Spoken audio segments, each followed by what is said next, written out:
What's up, guys? It's been a while since I did a live stream, so I figured I'd hop on here and attempt to clear up a lot of confusion on muscle growth. So, if you guys follow me on Instagram, you may notice, by the way, if you want to follow me on Instagram and ask me questions there, that's my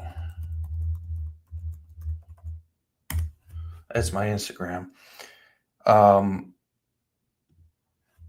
answer a lot of questions on Instagram. I do Q&A all the time. I don't do it so much on YouTube anymore because I can do Q&A throughout the day and just kind of answer as I'm going throughout the day. With YouTube, I have to sit here and do it in real time. But I get a lot of questions about muscle growth and a lot of people confused about the mechanisms behind it. So I know muscle growth is very confusing.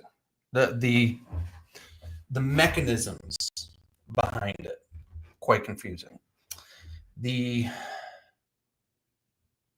act of stimulating it, very simple.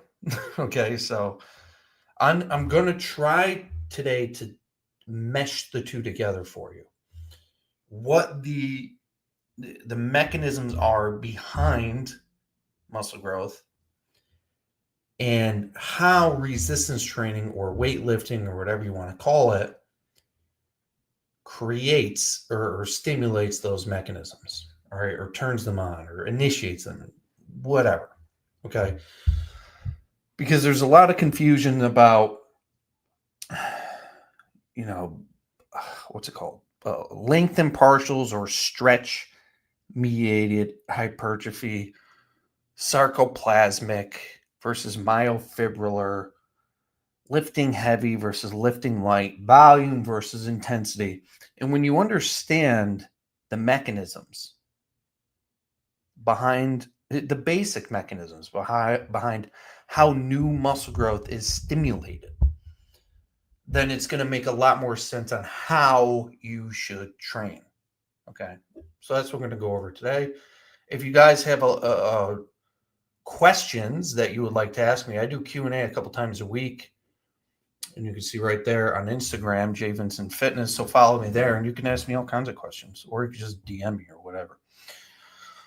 Also, for further questions, I did launch the new Golden Era system, and I'm going to kind of show you guys what that looks like really quick before I get into this. Let's see. All right, so the new Golden Era system. So before, the old one was you just kind of sign up, you got your videos, you watch through the videos, whatever. It was an introduction to high intensity training. That's what the first Golden Era system was. Now I noticed the last Golden Era system had so many questions that with the new one, I created a way where you can ask your questions. You can post your workouts, your routines. You can post videos of you training. You can DM me directly. And I also did I redid all the videos. So the first Golden Era system, it was my first program ever created. And I did an okay job. But as I started to learn more about like video editing and video production, keep in mind, when I made the first Golden Era system, I filmed it on my iPhone. And I edited it with iMovie. I had no clue what I was doing. Now I've gotten a little better. I've gotten a good camera, as you can tell. And the videos are much longer. Let's talk volume. Like this is a 20-minute video training. on Now this is probably one of the frequency. This is another 15-minute video on rep speed and tempo. The demonstration exercises are much longer, much more in depth, explaining how to set everything up. As you can see, all right. So the barbell bench press is going to be demonstration and explanation, potentially bench press, and then at the end, somewhere between not just a demonstration of it as we abduct the elbow away from the body. So that's the new Golden Era system. You can also post questions, post whatever the heck you want, get help. The calendar, I haven't quite done a ton with this yet, but I'm going to be doing a couple webinars a month, like 2-hour webinar, stuff like that. Just like this, essentially, in the golden era. So if you want to join, there's a link in the description. It says like get started or something. Book a call to get set up so I can walk you through and show you how to use it, because it's not as straightforward as the other one was. Okay. So that's the new golden era system, link in the description. And we're going to have a lot more discussion on there. Every time I come across like an informative video or a good video, I'm going to post it in the community. You can interact. I think there's like 30 people in there right now. You can interact with everybody else. And I'm trying to make a nice community where people can talk about training, not even just high intensity training, just talk about training and nutrition and all that kind of stuff. Because the more you can discuss this kind of stuff with other people, the easier it is to understand it. Really. I mean, that's my primary goal, is to try to get people to understand this. But even if you never understood it, as long as you understand the basic principles of stimulating your muscle, you don't need to know mTOR pathway and all this kind of shit. But that's what I'm going to go over today anyway. And post some questions as I go through this stuff. Post some questions about muscle growth, training, whatever. But hopefully by the end of this, short live stream here, you can understand it a little better. Hopefully. Now, this stuff isn't, it's confusing. It's very sciencey. Okay. It's just how it is. And I think that's kind of what confuses a lot of people, is because the science might be over a lot of people's heads. I'm going to try to break it down as simply as possible and show you. Yeah, to join the community, click the link. Yeah, that's the new golden era system is like a community. All new videos. I'm going to do weekly videos, stuff like that. There's a link in the description that says get started, and it brings you to a page with like a video. And you'll book a call with somebody that I have bringing people on, getting them set up and showing them how to use the system.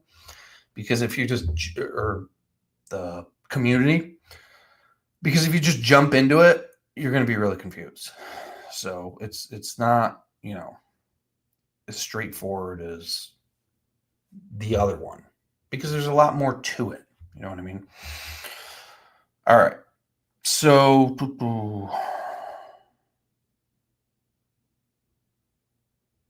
and post some questions too, if you want some questions along the way. Like Eric posted a question on fat loss really quickly. What kinds of things you have to care for the most when you're trying to lose fat and gain muscle at the same time? Calorie deficit and training hard, but not overtraining. Like it's really so simple. So I think the reason these questions arise so much, and I think the reason people overcomplicate it, and they think that maybe there might be, like, to this question, some people might think that there's more to it than simply reducing your calories below maintenance and lifting weights. If we want to use the most simple term, lifting weights. But it's not any more complicated than that. That's what it is. That's literally what it is. I think people start to complicate it a little bit because it doesn't happen as quickly as they want it to. So say for 8 weeks, you've restricted your calories and you're lifting weights and you lost some weight, but you're not where you would like to be. Then you start to question. You start to question the process. Am I doing this right? Is this happening as fast as possible? Blah, blah, blah. And then you accidentally start to complicate it. But the truth is, it's extremely simple. And consistency and patience and time are really the most crucial components to this, because you really cannot speed up, even with fat loss. like obviously muscle gain can be significantly sped up with anabolics, but fat loss, you really can't speed that up. I mean, there are drugs like ephedrine and things that raise your resting metabolic rate, but you still have to eat in a calorie deficit and still have to be patient. So fat loss is it's just a process you just got to stick with. You know, I've been eating in a kind of a boring way for the past couple of months to get even leaner, and you just kind of make a habit out of it. That's really all there is to it. It's not even about discipline. It's about best way to gain fat and lose muscle. It's about oh, okay. So the answer to this question: do what everybody in the United States does. There you go. Like you know, smoke weed, watch TV, work a boring, stupid, sedentary job, don't exercise, drink alcohol. Yeah, that's the best way. All right, but anyway, let's get into this. We're going to talk about muscle growth. Okay, and if you guys have questions along the way, ask them. But again, I'm going to be doing this weekly in the new Golden Era community. So if you guys like this kind of thing, I'm going to do it every single week. I'm thinking maybe Wednesday afternoons. We'll see. We'll see how the turnout is. All right. So when it comes to muscle growth, you hear a lot in the fitness industry now, mechanical tension, right? Mechanical tension, blah, blah, blah, blah. What produces the most mechanical tension? Well, if you load in the stretch position, it produces more mechanical tension. So what is mechanical tension? Mechanical tension is really just the mechanical loading of the wall of the sarcomere. Okay, and let's go over like what a sarcomere is. So if you think of like a cell, if you remember biology, right? A cell, okay? Your muscle fibers are cells. Well, the sarcomeres are cells. So on you have your muscle fiber on the outside, you have your sarcolemma, and then deep in side of the muscle fiber, you have smaller units, okay, called sarcomeres. All right. So on the outside, there's an encasing, kind of like it's a cell wall. It's kind of like a encasing of like a sausage, essentially. And in this wall, let me see if I can get a bigger picture. So essentially what mechanical tension is the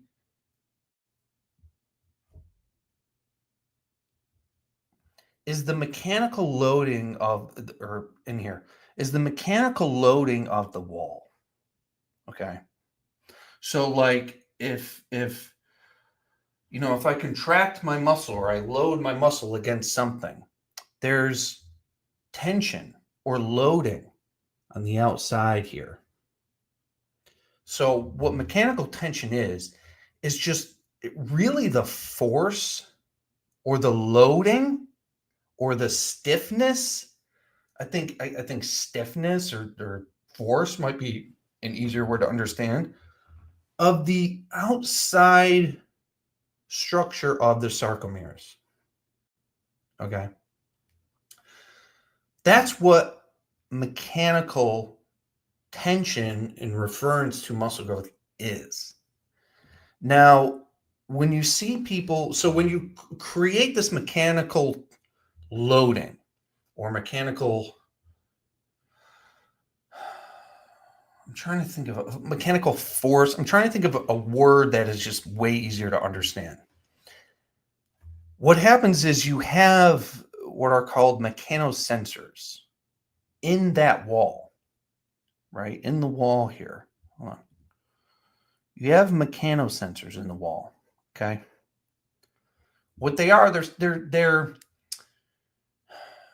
they're receptors, essentially. And they are turned on by a series. So like when the outside of the sarcomere experiences this loading and this tension, there's a bunch of biochemical reactions that take place. And the mechanosensors, or more specifically the costomeres, are activated by these biochemical reactions that take place when you load the outside of the sarcomere. Okay? So what these look like, so you got your mechanical stress, right? You have, they're not showing, oh yeah, here they are. Let's see if I can zoom in a little. So you see you have these mechanosensors, costomeres, and they are activated by the stress or the loading of the outside of the sarcomere. And what happens when they are activated is they turn on a downstream series of chemical reactions inside of that sarcomere. So load the muscle, contract the muscle. The outside or the wall of the sarcomere experiences loading, thereby experiencing stress, activates the costomere inside or on the wall, essentially, that stimulates a bunch of chemical reactions, initial biochemical reactions. Okay, so if we go back to here, and this is all happening inside. See where these little dots are? The actin-myosin are? It's all happening in there, inside the cell wall, okay? So these biochemical reactions are essential for turning on what Mike Mensch used to call the growth mechanism. And I kind of like that phrase. The growth mechanism, or what he used to call the growth machinery, which I thought was also a really good way of explaining it. It literally is kind of like a machine that we're trying to turn on. Like if we had a button, like I have this light behind me, I want to turn on that growth machine. Okay, so essentially the mechanical stress or loading of those sarcomeres and muscle fibers is like pushing the button to the growth machinery. Okay, now what is the growth machinery? Well, one of the main regulators or stimuli of muscular hypertrophy, myofibrillar hypertrophy, is something called the mTORC1 pathway, the mammalian target of rapamycin. Okay, that's the long phrase. The mTOR pathway, when it's upregulated and turned on, like this, in skeletal muscle, stimulates increases in the contractile elements of the muscle. Okay, now what does this mean? Let me bring up another.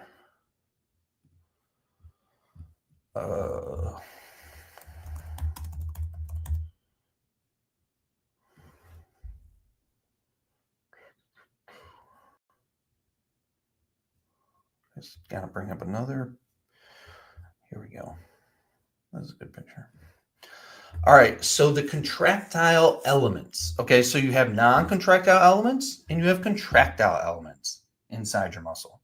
The non-contractile elements are going to be things like the cellular fluid or the sarcoplasm. Okay, the amount of fluid inside the cell can expand or reduce the sarcoplasm. Some people call it sarcoplasmic hypertrophy when under the erroneous false belief that you could train simply to increase the amount of fluid in your cell, which makes absolutely no sense because it is a non-contractile. I mean, maybe for glycogen store, maybe there's something behind it, but it doesn't really make any sense physiologically to simply increase the fluid of a muscle cell in order to allow that muscle cell to produce more force, because the fluid doesn't produce force. Okay. It's the fluid comes with the additional contractile elements. So the goal is, again, we'll break it down from step by step. We're going to produce mechanical stress on the muscle fiber, sarcomere. So you've got your muscle fiber, the deeper, smaller, essentially one of the most small portions of the muscle fiber are the sarcomeres. And then in the sarcomeres, you have the contractile proteins.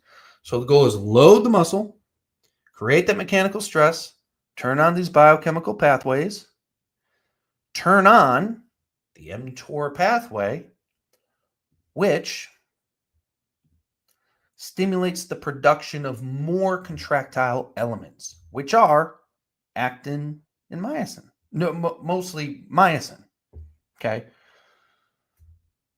The actin and the myosin are contractile elements, along with titin, which is a passive contractile element.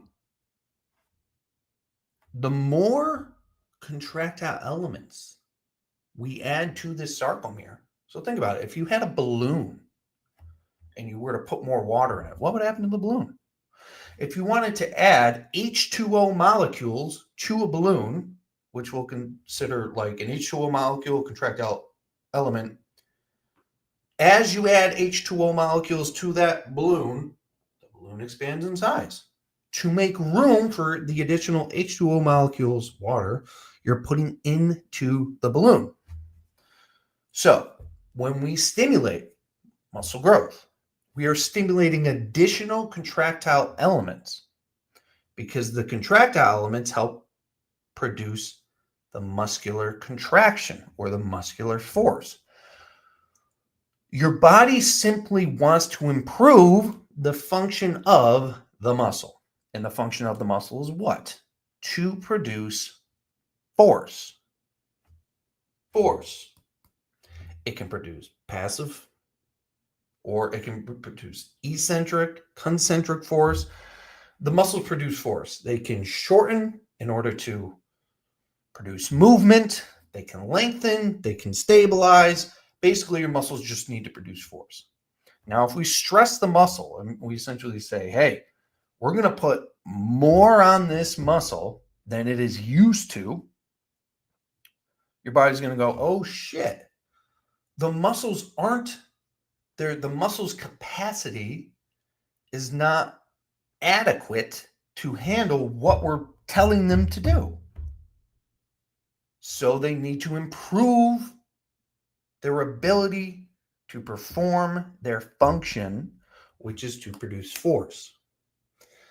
The more contractile elements you have in your muscle fibers, the more force they can produce. So all your body cares about is making your muscles stronger, essentially, by adding contractile elements. Now, if we add contractile elements to the sarcomeres, ready, if we go back, the sarcomeres, these smaller units here, if we add more stuff to them, like a balloon, they're going to expand. If all these sarcomeres add contractile elements to them and they expand, the whole muscle fiber is going to expand. We have muscle growth. Okay? And it all starts by simply loading or producing or essentially producing mechanical tension, mechanical force on the muscle. Whether movement occurs makes no difference. So if I hold the dumbbell out, am I producing mechanical tension on my muscle? Yes. If I lower if I lower a weight, am I producing mechanical tension on the muscle? Yes. If I sit here and I stretch, am I producing mechanical tension on the muscle? Yes. So it doesn't really matter what you do with the muscle. All that matters is that you produce mechanical stress on it. Okay? Now, people are under the impression, because they don't understand everything I just explained, that you can produce more mechanical stress or more mechanical tension on a single muscle fiber, which in the conversation of muscle growth is untrue. There's something called the all or nothing principle, that when you contract a motor unit, all right, let's talk about what a motor unit is. When you contract a motor unit, which is a bundle, as you can see here, a motor unit is simply a bundle of muscle fibers innervated by a motor nerve. Okay, the motor nerve sends electricity, essentially, in the most simplest of terms, to the bundle of muscle fibers. The all or nothing principle states that if you contract a motor unit, you contract all of the muscle fibers innervated by that one motor nerve in that one motor unit. So if I have a motor unit that has 10 muscle fibers in them, I cannot contract 3 out of 10 muscle fibers in that motor unit. I cannot contract 8 out of 10 muscle fibers in that motor unit. I can only contract all of them or none of them. This is called the all or nothing principle. Therefore, what a lot of people misunderstand is increasing mechanical tension is increasing more or creating more tension on those individual muscle fibers. But based on the all or nothing principle, they're all going to contract to the same degree, or they're not going to contract at all. Okay. So what people often confuse as increased tension is increased effort or increased motor unit recruitment. Okay. So if I didn't really know much about physiology, like most people, when my muscles got harder, I would say that's increased tension. Because from a simple perspective, this amount, like if I'm calling this tension, this is more tension than this because it's harder. Okay, so people who don't really understand motor unit recruitment and the physiology would say this is more tension than this. Okay, but what's the real difference between this and this? Motor unit recruitment. I'm recruiting a lot more motor units doing this than I am doing this. The motor units, it's not that I'm recruiting 100 motor units here and 100 motor units here, but these motor units are experiencing more tension than these. No, that's not how it works. I'm involving more muscle. I'm recruiting more muscle when my muscles contract harder, and that's why they feel harder. You're not like increasing the tension in each muscle fiber. You're involving more muscle fibers, which is why it's harder. Make sense? So if I have 100 motor units, okay, we're going to just talk about it in terms of motor units instead of muscle fibers. If I have 100 muscle fibers and I contract 10 of them, my muscle's not going to be as hard as if I contract 90 of them. Okay. So the goal is not to increase tension, muscular tension. That's just what dumb people say. That's just what, hold on, I better not turn that off, did I? I did. I gotta fix my camera.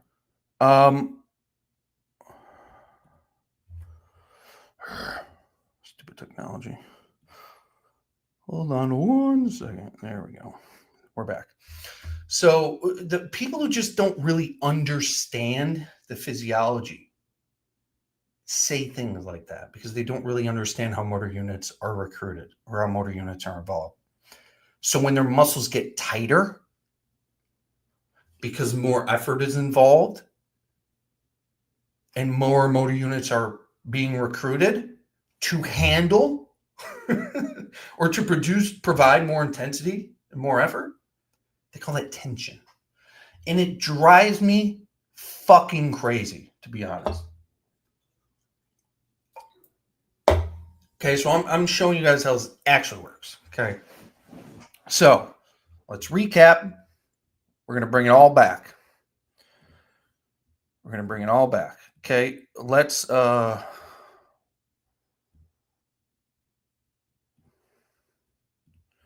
we're going back at this picture. Okay. So goal. We want to turn on the mammalian target of rapamycin, the mTOR C1 pathway, which is going to transcribe building more contractile elements, thus making the muscle cells expand in size to make room for them. So we want to create mechanical stress on as many muscle fibers as possible, right? Because if we produce mechanical stress, say we have 100 muscle fibers and we produce mechanical stress on half of them, 50 of them, that obviously in 50% of those 100 muscle fibers grow bigger because we provide a mechanical stress on them. Well, it's obvious that if we provide a mechanical stress on all 100 of them, there would be twice as much muscle growth because twice as much muscle fibers were stimulated, right? So if we have 100 available motor units, we want to stimulate as many of those as possible and provide mechanical stress on as many of those as possible to stimulate the mTOR pathway in as many of those as possible. So if we have 100 muscle fibers and we want to stimulate all of those muscle fibers or motor units to get the most muscle growth, how do we do that? How would we get all 100? Anybody know?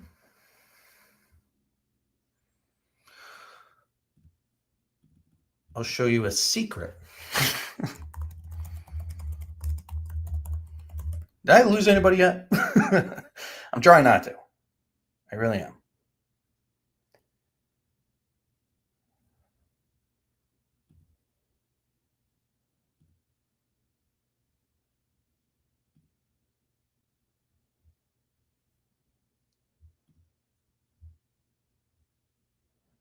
So we got 100 muscle fibers. If we only stimulate 20 of them, well, our muscles are not going to grow grow as much as if we stimulate 80 of them, 85, 90. Obviously, the more muscle fibers we stimulate, the more muscle fibers that are going to grow, the more my overall muscle is going to grow. So how do we get more?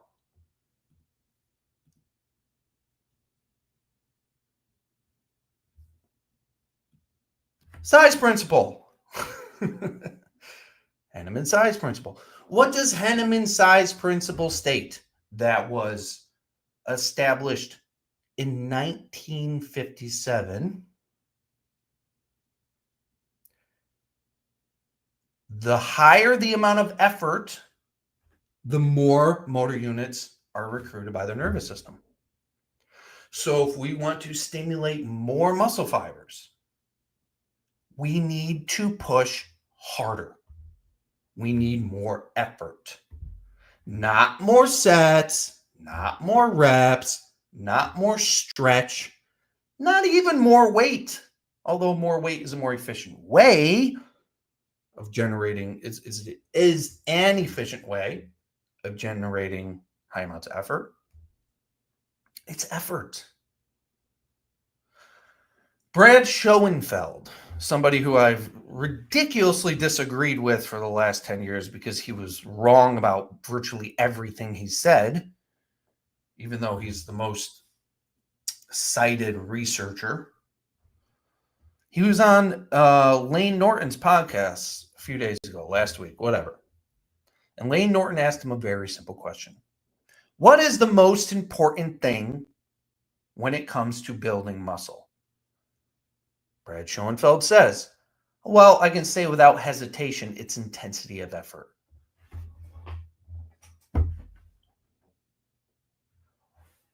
There's no confusion anymore. If you want to build the most strength and the most muscle, you need to train really hard. That's it. The sets, the reps, the tempo, the range of motion, the weight, machines versus free weights versus body weight versus static. None of that shit really matters if the effort is high enough. But here's the problem. Here is why people are not experiencing the muscle growth they want. They don't know what high effort is. People have their interpretation of what high effort is. And it's not even that they're afraid of training hard. They don't know what training hard is. I thought I was training hard when I was in my early 20s. And then I had a high-intensity training instructor put me through a workout.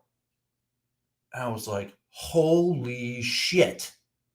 That's not even close to what I was doing.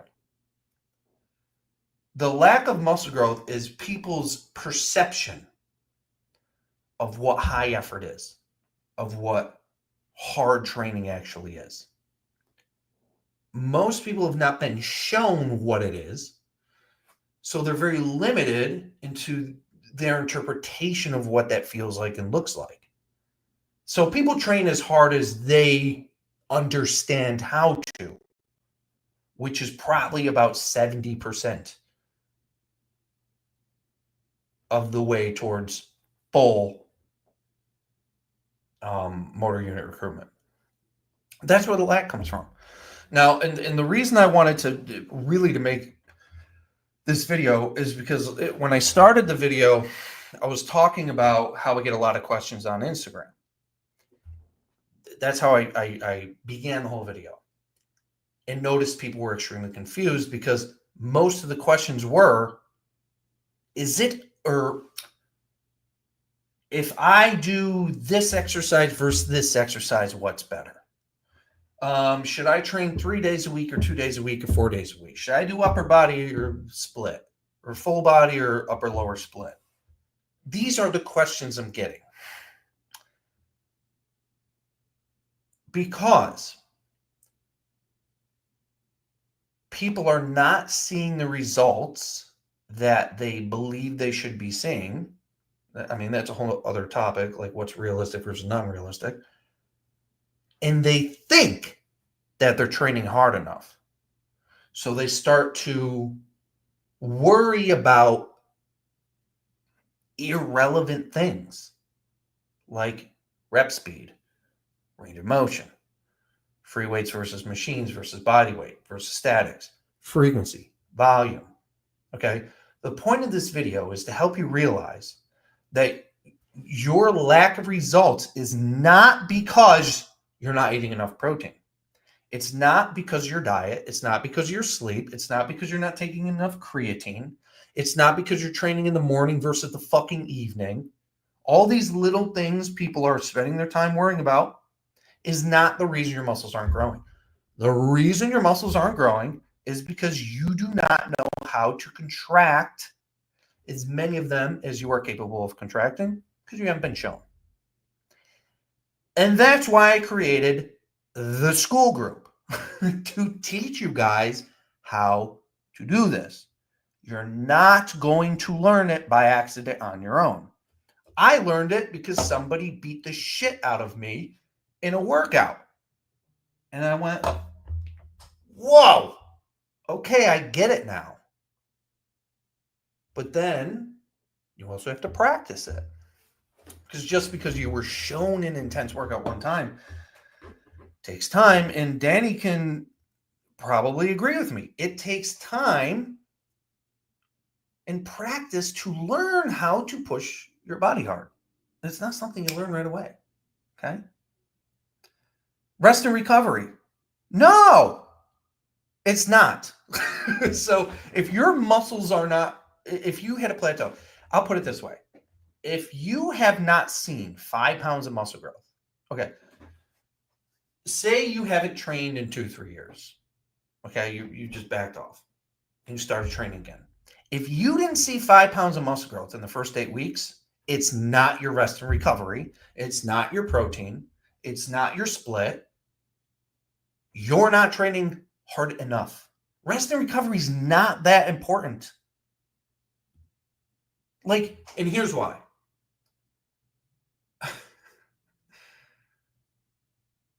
If you are not recovered, you know it.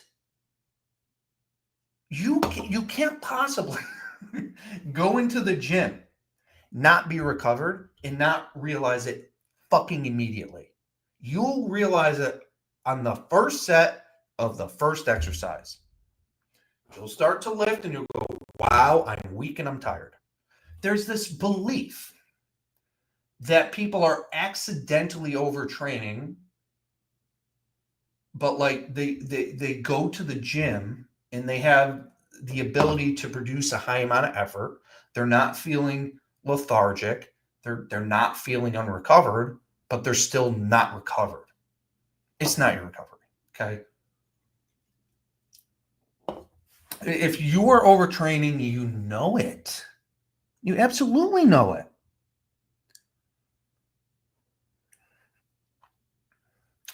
All right. Now I'm going to go over some questions. But here's the thing, and it's really hard for people to admit this. If your results have halted, if you haven't seen good results, you have to realize it's because you are not training hard enough. And it's just what I would like it to be something else. But you guys need to remember, I've personally supervised, hands-on, okay, over 25,000 workouts in my training studios. And then on top of that, I've coached online over the last few years, over 300 people. What I've noticed is it's always the intensity of effort. I have people come into my coaching program who start to blame their diet and they blame their sleep and they blame this and they blame that. And I tell it's none of that. It's you're not training hard enough. No, I am. I'm training really hard. I mean, I get to the point where I'm pushing as hard as I can and I just can't move it. And I say, okay, send me a video. And I watch the video of them training. And I say, bro, you're not even close. You're not even close. Not even close. And then I show them what that actually looks like. Sure enough, 4 to 8 weeks, 5 pounds. 5 pounds of muscle. Right there. I think it's people's ego getting in the way. And I don't know why it's hard for people to admit they may not be training hard enough. And I think here's why. Because the way people are training definitely is uncomfortable. It's definitely hard. I'm not saying you're not training hard. You're probably all training hard. Probably harder than anybody else in the gym. But it's not hard enough. That's the point I'm making. I'm not saying you guys aren't training hard. And I think it offends people. Like, well, I train, people get offended. Well, I'm training really hard. I can't even move after blah, blah, blah. I believe you. I believe you're all training hard. But it's not hard enough. And that's why your results are limited. It's just reality. Have me take you through a workout. Have Drew Bay take you through a workout. Last time I trained with Drew Bay, he took me through 4 exercises. 10 days later, I'm like, okay, I'm recovered by now. 10 days. I think it was 10, maybe 8 or 9, something like that. I'm like, okay, it's been a while. I went back to the gym, started to do a warm up on a chest press, and I said, holy shit. I'm still dead. I needed more recovery. So even just, and I've been doing this for a long time, but even having somebody that knows what they're doing take you through a workout, it is completely night and day difference. Okay. So I'm not even training as hard as I could be. That becomes unlocked when you have an instructor. When you get to my level, an instructor is what's going to take you to the next threshold. Okay. Even at my level, and I teach this shit. That is why a knowledgeable instructor is just, you talk about what's the best diet, what's the best split, what's the best this, that. None of that makes a noticeable difference. The one thing that makes the most noticeable difference is a qualified instructor. Like if I ever wanted to compete in bodybuilding, I would drive to Orlando and have Drew take me through every workout. That's what I would do because it would be that much more effective. All right. Now we're going to take some questions. Again, if you guys like these kind of videos and you want in-depth explanations of things, in-depth exercise demonstrations, click the link in the description. It says get started. I got a Golden Era community that I created. You can post all your stuff. You can post your questions. You can post your workouts. I'm reviewing people's workouts in there. You can send me DMs. It's a lot more whatever effort. I know it's weird, but okay. So now we know why effort. Okay, why effort? Okay, we went through the whole physiology of stimulating the mTOR pathway through mechanical tension. Okay, now we know why effort.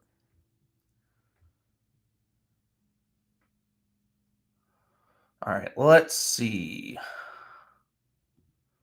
I'm going to answer some questions here. I'm going to be another 5 minutes or so. All right. I do weightlifting, but I also started golfing and was trying to really whack my driver. Notice my mid-back muscles increased in size. I never felt like I was training to failure. I'm confused. Are you saying that driving golf balls increased the size of your back muscles? Probably not. Probably in your head, because it's not. You're not going to recruit enough motor units hitting a golf ball to stimulate, especially if you've been lifting weights, to stimulate an improvement in muscle size in your back. Maybe if you were a completely sedentary individual for an entire year and you started hitting golf balls, that would. No. Therefore, can momentary explosive movements like a golf swing cause muscular hypertrophy? In your case, no. For a completely deconditioned, untrained individual, potentially. But no, it's all in your head. Absolutely not. Absolutely not. How much stress and cortisol can affect muscle building? I think it's extremely exaggerated. Cortisol and stress limiting muscle growth. Okay.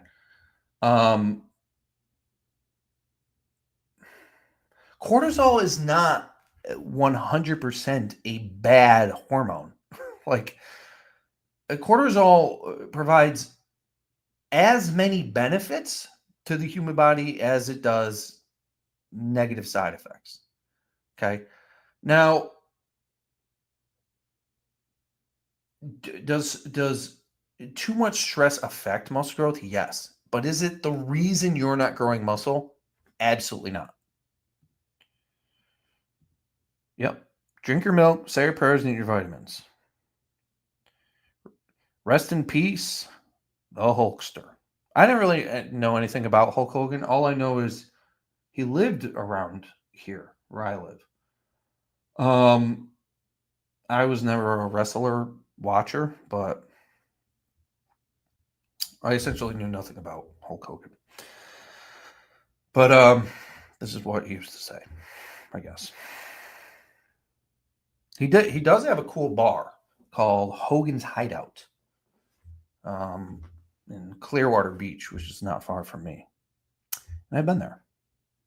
And he also had a frigging massive house in Clearwater, like 14,000 square foot house on the water, like nuts. That was cool. And if you want to see Hulk Hogan's house, look up MTV Cribs Hulk Hogan. I mean, obviously he had a divorce and probably lost half his shit, and that's why he moved out. But even his other house, like he downsized from that massive house in Clearwater to another massive house in Clearwater right on the ocean. It's very successful. Let's see. So when I do the weights now, I maybe get a rep and can't get it up anymore. That's what she said. Is that full effort? No, that's not full effort. It's what the weight is doing is not indicative of effort. Getting to the point where the weight will not go up anymore. Yes, that's high effort. But is it full effort? Probably not. Very likely not. What is full effort? It has to be shown to you. And that's why I created the community and the coaching and all that kind of stuff. It has to be shown to you. You can't really describe full effort with words. You have to take someone through it and let them experience it so they can feel and have a perspective on what it is. You just can't explain it in words. You have to be shown it. You have to feel it. You have to experience it. And Danny will agree with me. Is there a minimum time under tension required to recruit fatigue as many muscle fibers as possible? No. Well, maybe. The thing is, like, if you minimum 5 seconds, maybe. Like think about it this way. If you were to do a 1 rep max, like coming down and right.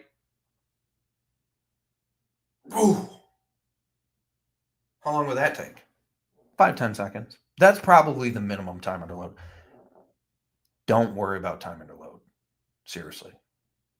Time under load, time under tension, that's a unit of measurement. Is there a minimum? I would say probably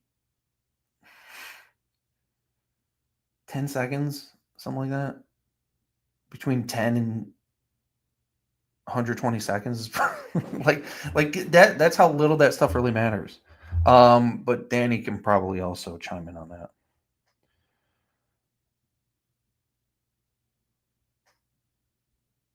Can you explain how slow repetitions recruit large motor units if the larger motor units aren't recruited for very long? Large motor units aren't recruited for very long ever. It doesn't matter. Again, large motor units are recruited based on effort. You don't need any movement at all to recruit large motor units. Take 225 pounds on a bench press and hold it in place halfway, as long as you can. There's no repetition happening at all. How much effort is your muscle experiencing? A ton. So think about it this way. Do you think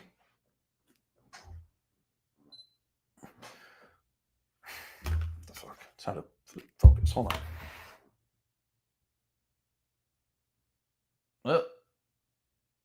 Okay.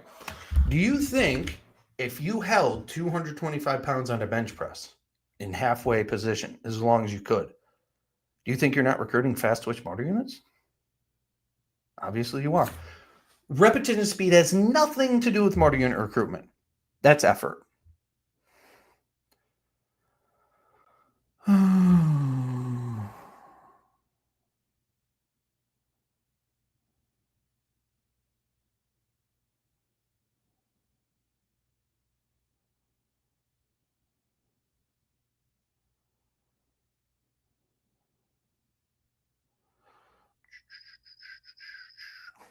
Looking through questions. Few. Oh, I guess I'll go to an hour. Why not?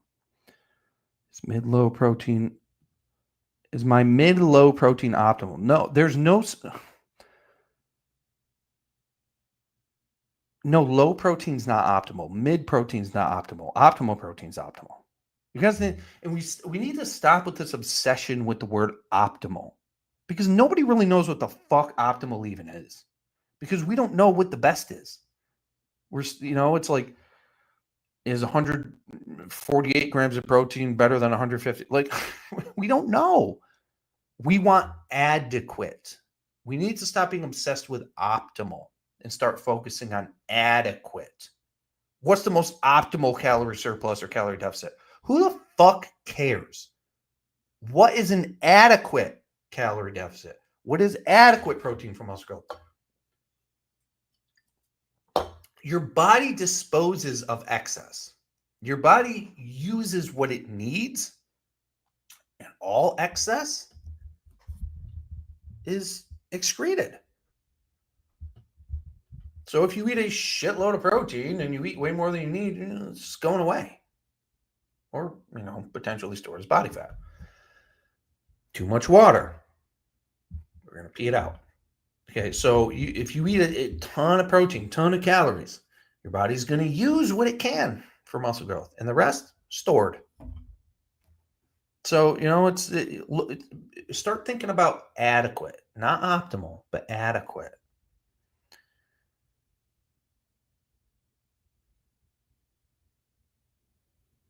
Yeah. I don't know if this is sarcastic, but it's true. If you haven't seen 5 pounds of muscle growth in the first 8 weeks, it's your shitty training. You're not training hard enough.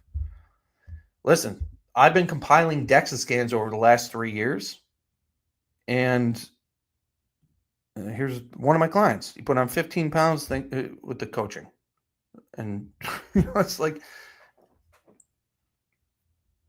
this is what it is. And a lot of people get really offended when I say something like, if you haven't gained 5 pounds of muscle in 8 weeks, it's your shitty training, because you guys, your ego is so big that you won't accept the fact you might be doing something wrong. The sooner you can accept the fact that you might be wrong, the sooner you're going to start making progress again. Put the ego aside. Yes, it is quite possible to gain 5 pounds of muscle in 8 weeks. I have DEXA scans showing people gain 5 pounds of muscle in 2 weeks. I had a guy who I'm coaching now. He's 39. And in 11 weeks, he gained 13.9 pounds of muscle and lost 11.2 pounds of fat. And he's getting DEXA scans every single week. He's 39. So he gained 10 pounds of muscle in the first 8 weeks. I know, blows your mind, because what you see in the fitness industry is people say, oh, that's physiologically impossible to gain 15 pounds of muscle in 3 months. Jay Vincent is lying. Jay Vincent was taking steroids. It's physiologically impossible naturally. According to what? You? According to random guy who's never coached anybody in his entire life? Or according to some dipshit YouTuber that random guy's watching who said that? It is absolutely possible to gain 15 pounds of muscle in 3 to 4 months. Especially if you're a beginner.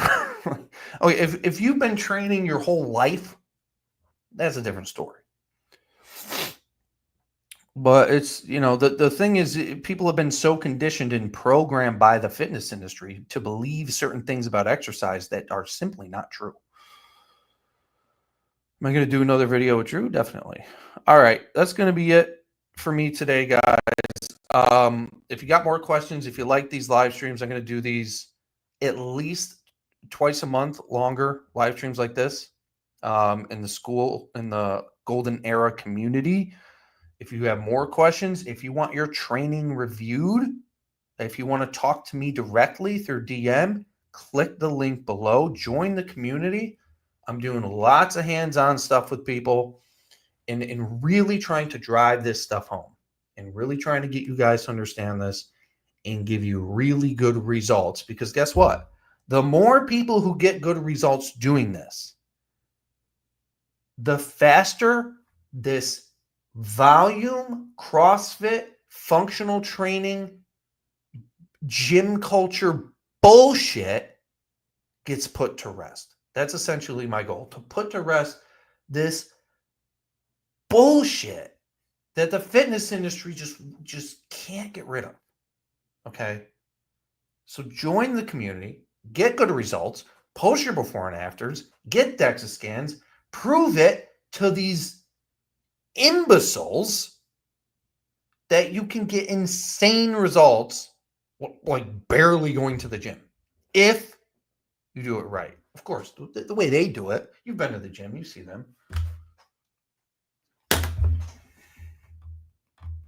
Has it been 5 minutes? Okay. Oh, starting to get hard. Obviously, if you train like that, your results are going to suck. Come on, what is the mystery? Like, I don't get it. I don't get what the mystery is. It's so simple. Join the community, like, subscribe, bell, all that stuff. I got a new video coming out tomorrow. Actually, I hired a YouTube production team to make 2 really high quality, cool videos a week for YouTube, and one's getting dropped tomorrow. So hit the bell so you can be notified when it gets dropped. So that was the last video I did. I think it was like top 3 back exercises or something. It's going to look like that. It's going to be really nice. It's going to be really good. I'm doing 2 a week.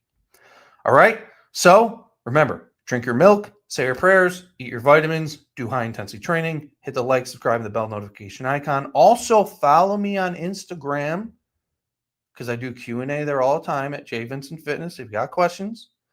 But if you want to talk to me directly and have me analyze all your stuff and get you on the right track, click the link in the description, which I hope is in the description.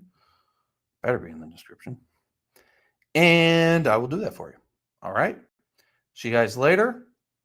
Enjoy the rest of your day.